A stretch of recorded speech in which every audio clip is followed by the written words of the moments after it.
अलि टक्क देखिन्छ।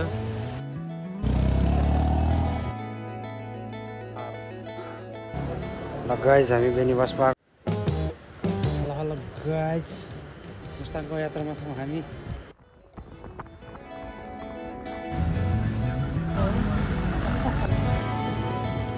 चार्ज भइरहेछ यहाँबाट।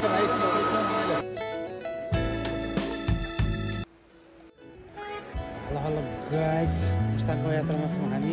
मालढुङ्गाको बाटो सर्टकट एकदमै सर्टकट है। यस्तो छ यहाँबाट हिमाल टक्क देखिन्छ। गाडी चाहिँ यहाँ छ, म चाहिँ यहाँ।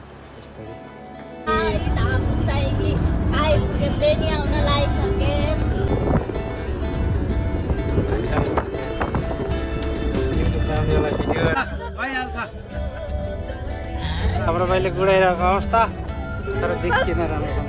तेल हालेर मुस्ताङ चरेर एउटा कार मात्रै लिएर दुईजना। बेनी बजार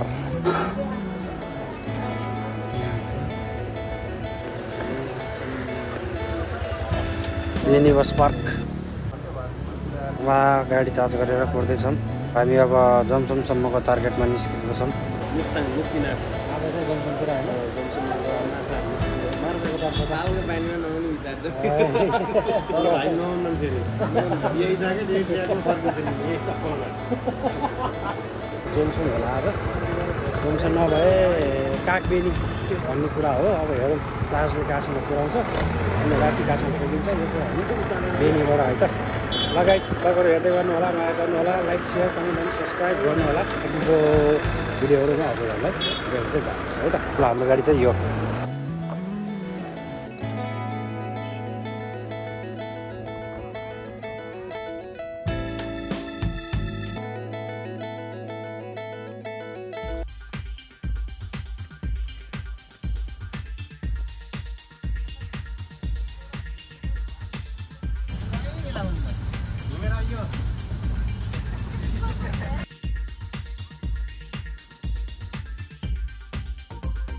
hello hello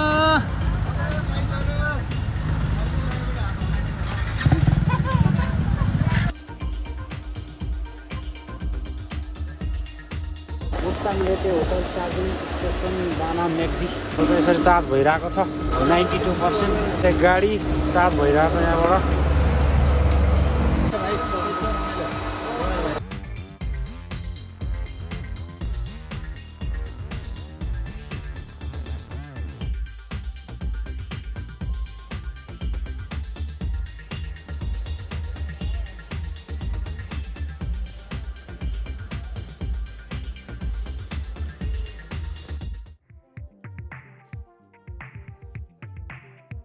morning from Mustang. हामी चाहिँ आज मार्फामा बसियो।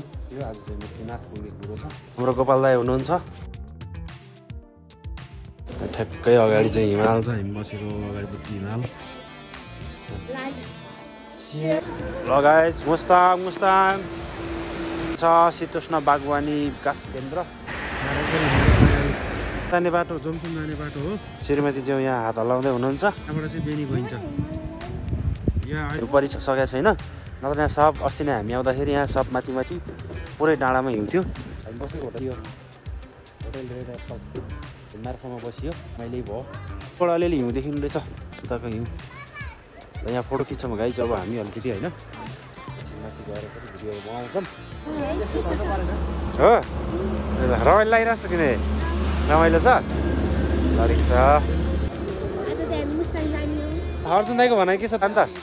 कालपदेखि मुस्ताङ आइरहेको आज मार्फामा यो होटल रेड एप्पल भन्नेमा हामी बसिरहेका छौँ। हजुर अब सबैजना पारिवारिक हिसाबले हामी आइरहेका हौँ। मजाले घाम लाग्छ मास्टर हिमाल देखिएको छ। हामी अब कागबेनी भन्दै टक्क मुस्ताङ गएर हिँड्दै गरेर टक्क फर्किएर हिमाली यात्रा गर्ने हवस्। धन्यवाद। ल धन्यवाद।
कागबेनी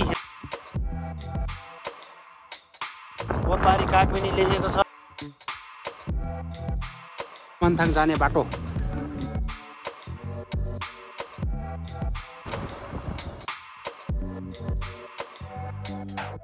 तलबाट गयो भने चाहिँ लोमान्थाङ भन्ने ठाउँमा गइन्छ अप्पर मुस्ताङ।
मुस्ताङ मुक्तिनाथमा गाडीको लाइन, मान्छेको लाइन। हाम्रो गाडी चाहिँ यहाँ छ इलेक्ट्रिक भेहिकल। म चाहिँ यहाँ गएर नुहाउने कुरो छ टक्क लाएर हिमालय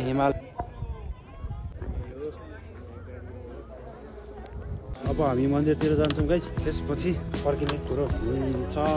मुस्ताङ बस पार्क यहाँको चौरी गाईको टाउ।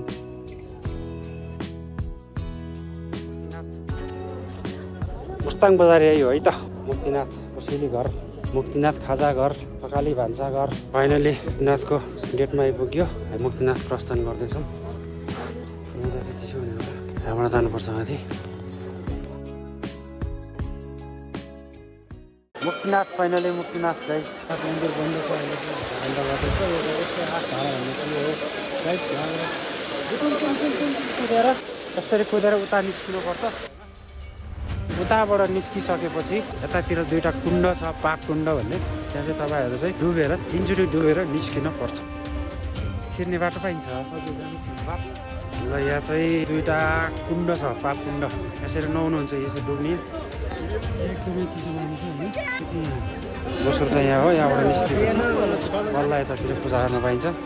दिएको छ होइन। जय मुक्तिनाथ। मैले चाहिँ नुहाइसकेँ, एकदम चिसो लाग्नु भएको छ यी मान्छेहरू सबै यस्तै गरी। मुस्ताङ टुरको हामी मुक्तिनाथ दर्शनको इभेन्टमा छौँ। हामी यहाँ आएको दर्शन गर्न आएको घरबाट हिँडेर यहाँ आइपुग्यो। हजुरहरूलाई हाम्रो ब्लग भिडियो कस्तो लाग्यो, यदि मन पऱ्यो भने लाइक, सेयर, कमेन्ट अनि सब्सक्राइब गर्ने चाहिँ नभुल्नु होला। फेरि नयाँ भिडियोहरू, नयाँ भ्लगहरू आउने नै छ नयाँ नयाँ ठाउँमा जाँदा।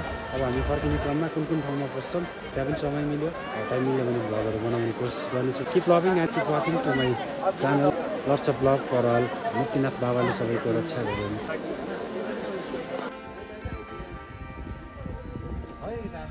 हिम श्रृङ्खला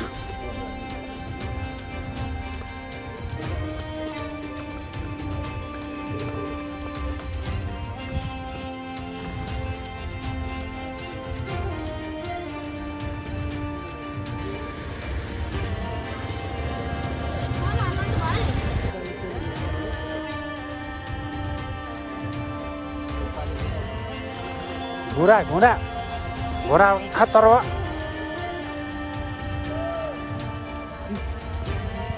यहाँ रातो आलु किन्ने काम भइरहेछ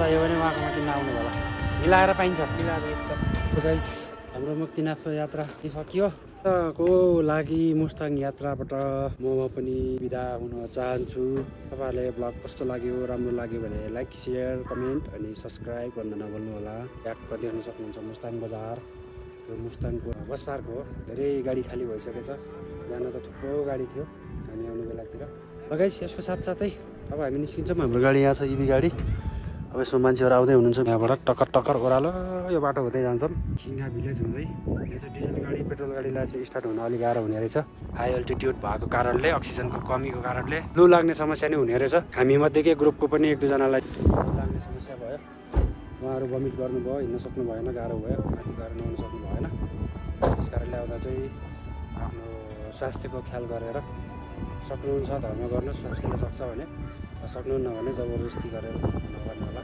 आफत आफैलाई पर्ने हो र सबैको जय होस् मुक्तिनाथ बाबाले सबैको रक्षा गरून् जय Shambho good morning guys from सहरसाधारा हामी मुस्ताङ टुर सकाएर आगुन बसेर आज फेरि कतातिर लाग्दैछौँ हामी चाहिँ यसरी सहरसाधारा हेर्न आउँदैछौँ त्यहाँदेखि थोरै यता